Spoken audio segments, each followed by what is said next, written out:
দুজন ব্যক্তির ঘটনা পড়লাম। একজন ব্যক্তি প্রচণ্ড রকম আবেদ, প্রচুর ইবাদত করে। আপনারা জানেন ইবলিসও কিন্তু আবেদ ছিল, ইবলিস কিন্তু প্রচুর ইবাদত করেছে। এখন ওই ব্যক্তির একজন বন্ধু ছিল, এটা বানু ইসরাইলের ঘটনা। তো সেই বন্ধু পাপী ছিল, বিভিন্ন কবিরা গুনাহ করত।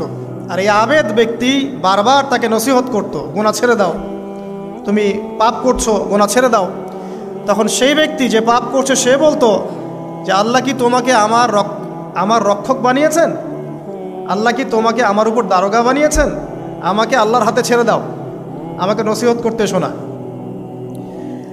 একদিন এই আবেদ ব্যক্তি তার বন্ধুকে একটা জঘন্য পাপ করতে দেখল, এমন একটা পাপ যেটা দেখে তার মনে ধারণা আসলো এটা চরম জঘন্য একটা কাজ। তখন সে মুখ ফসকে বলে ফেলল যে আল্লাহ তোকে আর মাফ করবে না, আল্লাহ তোকে জান্নাত দিবে না। আল্লাহ রাব্বুল আলামিন মালাকুল মউতকে এই দুজনের কাছে পাঠালেন, দুজনের রূহকে কবজ করা হলো। এবার আল্লাহ পাক তার সামনে তাদেরকে উপস্থাপন করে বললেন যে তোমাকে আমার রহমত সম্পর্কে কে গ্যারান্টি দিয়েছে যে আমি কাউকে রহমত করব কি করব না? যাও, আমি তোমাকে জাহান্নামে পাঠালাম, ওই ব্যক্তি যে আমার রহমত প্রত্যাশা করেছে আমি তাকে জান্নাত দিয়ে দিলাম।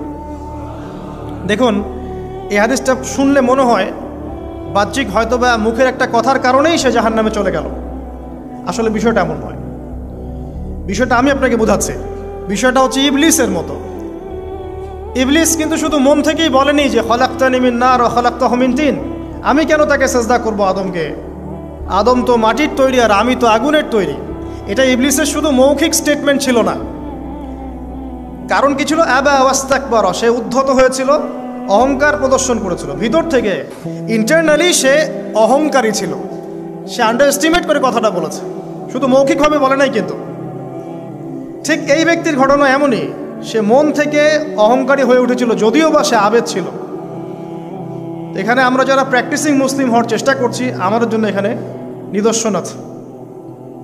অচত নামাজ পড়েই ভেবে বসবেন না যে অনেক কিছু করে ফেলছে, এক চিল্লা দিয়ে মনে করে ফেলবেন না যে দিনের জন্য অনেক কিছু করে ফেলছে। একটা হজ করেছেন, ওমরা করেছেন, সিয়াম রেখেছেন, দিনের জন্য দান সদকা করেছেন, একটা মাদ্রাসা মসজিদ করেছেন, ভেবে বসবেন না আপনি সব অনেক কিছু করে ফেলেছেন এবং অন্যরা সব ককরোচ তেলাপোকা, ওরা জাহান্নামে যাবে, এমনটা মনে করবেন। জানি না আমরা যে কার আমলের কতটুকু আল্লাহর কাছে কবুল হচ্ছে। তো এখানে এই ব্যক্তির সমস্যা ছিল এই, সে নিজের আমলটাকে অনেক ভারী মনে করছিল এবং সে স্টেটমেন্ট দিয়ে ফেললো যে তোকে আল্লাহ পাক মাফ করবে না। এই একটা কথা মন থেকে বলার কারণে তার ইহকাল পরকাল দুটা বরবাদ হয়ে গেল, সে জাহান্নামে চলে গেল। ঠিক আরেক ব্যক্তির ঘটনা আছে এমন, এগুলো সবগুলো রেফারেন্স আছে। এক ব্যক্তি প্রচুর ইবাদত করত, আল্লাহ পাক তার ইবাদত করার জন্যে পাহাড়ের চূড়ায় একটা সুন্দর ব্যবস্থাও করে দিয়েছিলেন। সেখানে ডালিম গাছ হতো, ঝর্ণা আসতো, খাবারের কোনো অভাব নাই। হাদিস এসেছে 500 বছর সে ইবাদত করেছে। কত বছর? কিয়ামতের মাঠে এই ব্যক্তির অবস্থা এমন হবে, তাকে জান্নাতে প্রবেশ করানোর জন্য নিয়ে যেতে বলা হবে যাও আমার রহমতে জান্নাতে চলে যাও। আল্লাহ পাক তাকে এই কথাটা বলবেন, কিন্তু এই ব্যক্তি বলবে আমার আমলের কারণে আল্লাহ পাক বলবেন আমার রহমতে জান্নাতে চলে যাও।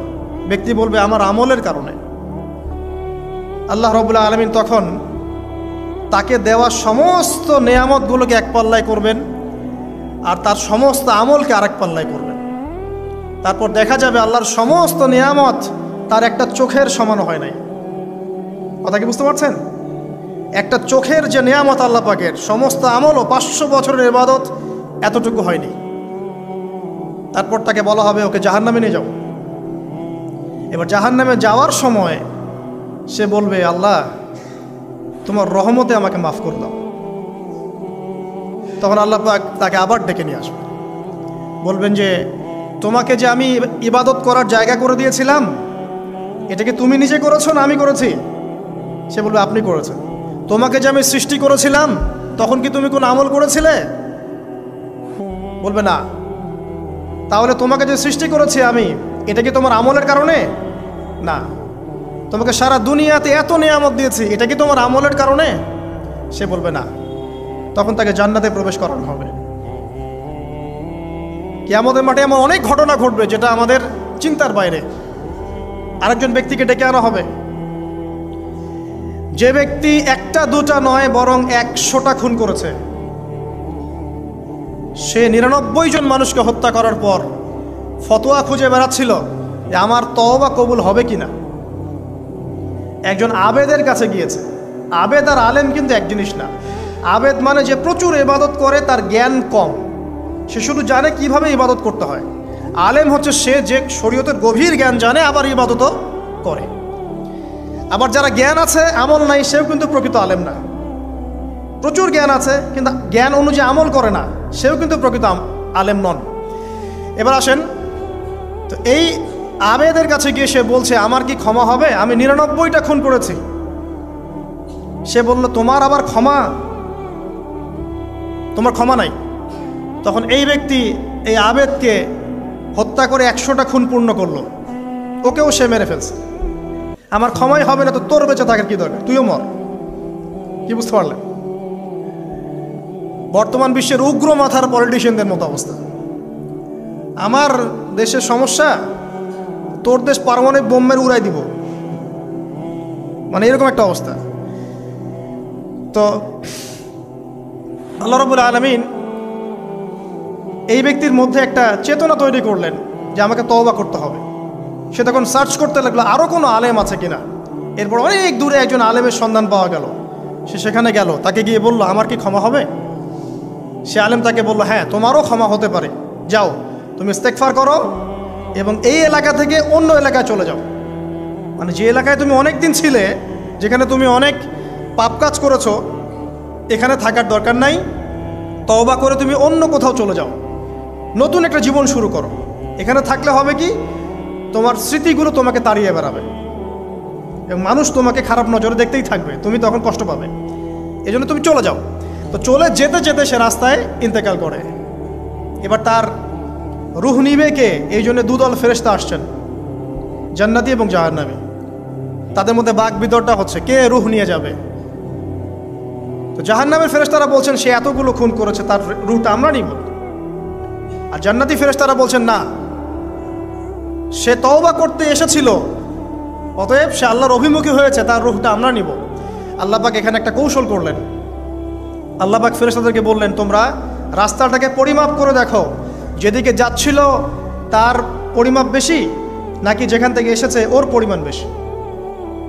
আল্লাহ পাক জমিনকে আদেশ করলেন হে জমিন তুমি প্রশস্ত হয়ে যাও। এবার পরিমাপ করে দেখা গেল সে তওবার দিকে আসছিল, এর পরিমাণটা বেশি। এই একটা কাজের ওসিলা আল্লাহ পাক তাকে মাফ করে দিলেন। মনে রাখবেন এটা মৌখিক বিষয় ছিল না, সে মন থেকে ভিতর থেকে কিন্তু সে আল্লাহর প্রতি অনুগত হয়েছিল। এই মনের বিষয়টা আল্লাহ ছাড়া কেউ জানে না। আপনি দেখতে পারেন সমাজে অনেকে দাড়ি টুপি পাগড়ি জুব্বা সব লাগিয়ে ঘুরছে, তো বিশ্বাস করেন তাদের মনটা এমনও হতে পারে যে জানোয়ারের চেয়েও কুৎসিত, এমনও হতে পারে। আবার আপনি দেখবেন সমাজে এমন অনেক মানুষ ঘুরছে যারা হয়তো অনেক পাপে লিপ্ত মনে হচ্ছে, কিন্তু মনের মধ্যে সততা আছে। আর যার মনের মধ্যে সততা আছে আল্লাহ বা কোনো না কোনো দিন ইনশাআল্লাহ তাকে হেদায়েত দিবে। এটা আমরা আমাদের অভিজ্ঞতা থেকেও দেখেছি। এমন অনেক মানুষকে আমরা দেখেছি যে ড্রাগ অ্যাডিক্টেড ছিল, মিউজিক করেছে, হারাম সম্পর্কের মধ্যে ছিল, নামাজ ঠিক মতো পড়ে নাই, কিন্তু যখনই আল্লাহর কথা আলোচনা হতো দেখতাম সে খুবই শান্তভাবে মন থেকে কথা শুনছে। এই কথা শুনতে শুনতে শুনতে একদিন মাশাআল্লাহ এখন দেখবেন যে চিল্লা দিয়ে বেড়াচ্ছে বিভিন্ন মসজিদে। আল্লাহ হেদায়েত দিয়েছে, সব ছেড়ে দিয়েছে। এরকম মানুষের অভাব নাই কিন্তু সমাজে। তো এখানে আল্লাহ পাকের রহমত বা দয়ার একটা উজ্জ্বল দৃষ্টান্ত দেখতে পারবেন। ঠিক এরকম আরও একটা ঘটনা আছে বনু ইসরাইলের। এক ব্যক্তি এত পাপ করেছে যে শেষে মৃত্যুর সময় সে সন্তানদেরকে ডাকছে, ডেকে বলছে যে আমি যখন মারা যাব আমার লাশটাকে তোমরা কবর দিও না, যদি আল্লাহ পাক আমাকে ধরতে পারেন তাহলে খবর আছে আমার। কি করতে হবে? সে বলছে যে আমার দেহটাকে তোমরা পুড়িয়ে ফেলবে এবং পুড়িয়ে ফেলার পরে ছাইগুলোকে একত্রিত করবা, করে অর্ধেক ছাই সমুদ্রে ভাসিয়ে দিবা, অর্ধেক ছাই বাতাসে উড়িয়ে দিবা। সন্তানরা তাই করল। মৃত্যুর পর আল্লাহ পাক এই সমুদ্র এবং জমিনকে বাতাসকে আদেশ করলেন যে তোমরা ছাই জড়ো করে দাও। আর মানুষ আর জিন আল্লাহর কথা না শুনলেও এই প্রকৃতি আল্লাহ পাকের কথা শোনে। বিজ্ঞান বলে প্রকৃতি থেকে সব হচ্ছে। কি প্রকৃতি? প্রকৃতি কি, কাকে বলে? মানুষকে আল্লাহর ইবাদতকে বাদ দিয়ে প্রকৃতি পূজায় নিয়ে গেছে। এই পুরো প্রকৃতি আর মহাবিশ্ব এক আল্লাহর ইবাদত করে। কে সৃষ্টি করলো প্রকৃতি? প্রাকৃতিকভাবে হয়েছে সব কিছু বলে, আল্লাহ থেকে হয়েছে বলা যাবে না। বললে আপনি মৌলবাদী হয়ে যাবেন।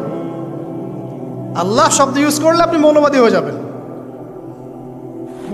ধর্মতাত্ত্বিক শব্দগুলোকে আস্তে আস্তে উঠিয়ে দেওয়া হয়েছে। দেখবেন যুক্তি, বিজ্ঞান, দার্শনিক শব্দগুলোকে আনা হয়েছে। এটাও টেকনিক্যালি করা হয়েছে। কোনো সেকুলার মিডিয়াতে আপনি দেখবেন না ইনশাআল্লাহ বলছে। ইনশাআল্লাহ প্রমাণ করবে যে আপনি আস্তিক না নাস্তিক। তো প্রকৃতিকে আল্লাহ পাক আদেশ করলেন, এই সমুদ্র ছাই জড়ো করো, এই বাতাস ছাই জড়ো করো। তারা ছাই জড়ো করে দিল। এই ব্যক্তিকে বলা হচ্ছে তুমি জীবিত করে আল্লাহ পাক বলছেন তুমি যে এই কাজটা করেছিলে, লিমা ফাআলতা হাদা, তুমি এই কাজটা কেন করেছো? তখন এই ব্যক্তি উত্তর দিচ্ছে, মিন খাশিয়াতিকা ইয়া রাব্বি ওয়া আনতা আ'লাম। হে আল্লাহ, আমি আমার বুঝে যা এসেছে আপনার ভয়েই আমি এই কাজটা করেছি। আর আপনি খুব ভালো করেই জানেন যে আমি আপনার ভয়ে করেছি নাকি অন্য কোনো কারণে করেছি। মানে আপনি আমার মনের কথা জানেন। আল্লাহ পাক তাকে মাফ করে দিলেন। আপনাদেরকে আমি সেই ব্যভিচারী মহিলার কথাও মনে করাই, যে ছিল একজন প্রস্টিটিউট মহিলা, পতিতা, যেটা আমরা বলি সমাজের ভাষায়। যদিও এখন নতুন শব্দ এসেছে সেক্স ওয়ার্কার বা যৌনকর্মী, এবং এগুলোকে আমরা এখন প্রমোট করছি। আমরা এখন অশ্লীলতাকে প্রমোট করছি। এই কথা বলতে আমাদের বুক কাঁপা উচিত নয় যে আমরা এখন অশ্লীলতাকে প্রমোট করছি। আমরা এখন কাপড় খোলার সংস্কৃতির দিকে যাচ্ছি। যে কাপড় খুলে দিয়েছিল ইবলিস। ইবলিস আমাদের বাবা মার কাপড় জান্নাতে খুলে দিয়েছিল, এটা কি জানেন? ফল খাওয়ার পরে এই ফল খেতে কে প্রলুব্ধ করেছে? ইবলিস। গাছের কাছে গিয়ে ফল ভক্ষণ করার পর সর্বপ্রথম আমাদের পিতামাতার গা থেকে কাপড় খুলে পড়ে গেছে। আমাদের পিতামাতাকে মহাবিশ্বে নগ্ন করে দিয়েছে ইবলিস, আর তার অনুসারীরা এই জমিনে আদম সন্তানদেরকে নগ্ন করছে এখন। অতএব এই যে একটা ট্রেন্ড এখন চলছে, দেখবেন হারাম রিলেশনশিপকে মিডিয়ার মধ্য দিয়ে প্রমোট করা হচ্ছে, মনে হয় একটা স্বাভাবিক বিষয়। কোনো বিষয়ই না এটা, যে কেউ জেনাই করতে পারে। জেনা, পর্ন খুব নর্মাল। হালালভাবে যদি আপনি বিয়ে শাদী করতে যান তখন সমস্যা হচ্ছে। হালালভাবে যদি আপনি বিয়ে করতে যান তখন সমস্যা হচ্ছে। হারামভাবে আপনি যা ইচ্ছা তাই করতে পারেন, সমাজে কেউ কিছু বলছে না। এখন বলছে এগুলো স্বাধীনতা। সুবহানাল্লাহ, কোন স্বাধীনতা? স্বাধীনতা বলে কোনো শব্দ নাই মহাবিশ্বে। এই পুরো বিশ্বের সমস্ত মানুষ আল্লাহর অধীনে পরাধীন। এই বিশ্বে যত মানুষ বসবাস করছে এখন, এরা কেউই স্বাধীন নয়। না কেউ স্বাধীন ছিল, না আছে, না থাকবে। সবাই আল্লাহ পাকের দাসত্বের অধীনে পরাধীন। স্বাধীন সেই এই পৃথিবীতে যে ব্যক্তি শয়তানের তাবেদারি করে, ও নফসের তাবেদারি করে, ও তো স্বাধীন, যা ইচ্ছা তাই করতে পারে। এই যে অশ্লীলতার প্রমোটিংটা চলছে, এটাকে পারিবারিকভাবে বন্ধ করতে হবে। আল্লাহ পাক আমাদেরকে বোঝার তৌফিক দান করুন। এগুলো যত বাড়বে সমাজে মহামারী আসবে, দেখে নিয়ে মহামারী আসবে, দুর্ভিক্ষ আসবে, সমাজে এমন সব রোগ ব্যাধির জন্ম হবে যেগুলো নামও শোনে নাই মানুষ কখনো, এবং সামনে ভূমিধস অপেক্ষা করছে, এগুলো আসবে। যাই হোক, ওই মহিলা, যে ব্যক্তি একজন যৌনকর্মী ছিল, বা যেটা আমরা বলি ব্যভিচারিণী মহিলা ছিল, একটা কুকুরকে দেখেছে সে পানি পান করার জন্য তৃষ্ণার্ত। সে এটাতে মায়া করে, দয়া করে তার মোজাটাকে নামিয়ে এই কূপ থেকে পানি উঠিয়ে কুকুরকে পান করিয়েছে। এই একটা কাজের বদৌলতে আল্লাহ রাব্বুল আলামিন এই ব্যভিচারী মহিলাকে মাফ করে জান্নাত দিয়ে দিয়েছে।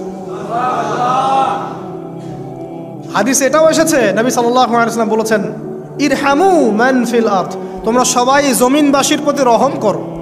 জমিনে মুসলিমই থাকতে হবে, তাদের প্রতি রহম করতে হবে এমন নয়। জমিনবাসী যারাই আছে সবার প্রতি রহম করো, জাতি, ধর্ম, বর্ণ নির্বিশেষে।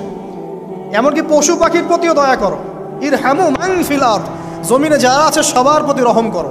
ইয়ারহামুকুম মান ফিস সামা, যিনি আসমানে আছেন তিনি তোমাদের প্রতি রহম করবে ইনশাআল্লাহ।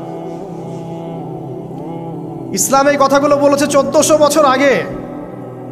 আজকের এই বিশ্বে, সোকল্ড এই মডার্ন বিশ্বে, যেখানে মানুষের রক্তের কোনো দাম নাই, সেখানে ইসলাম পশু পাখির অধিকার নিয়ে কথা বলেছে 1400 বছর আগে। কাদেরকে কি শিখাতে আসেন?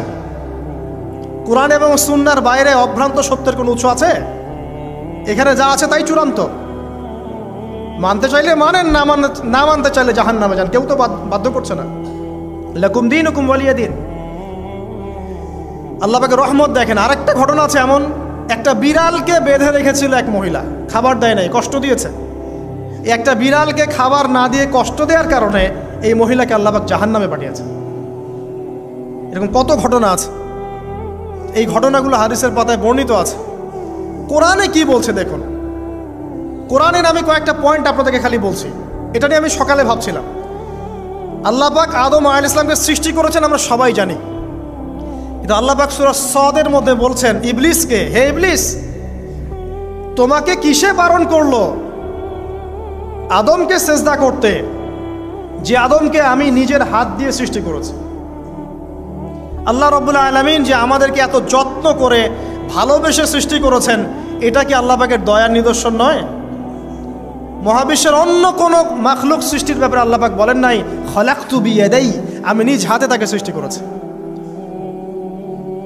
শুধু সৃষ্টি নয়, সৃষ্টি করার পর আল্লাহ পাক তাকে সমস্ত নাম শিক্ষা দিয়েছেন। এই যে জ্ঞান শিক্ষা দেওয়া, জ্ঞান, এটা আল্লাহ পাকের সবচেয়ে বড় নিদর্শনগুলোর মধ্যে অন্যতম।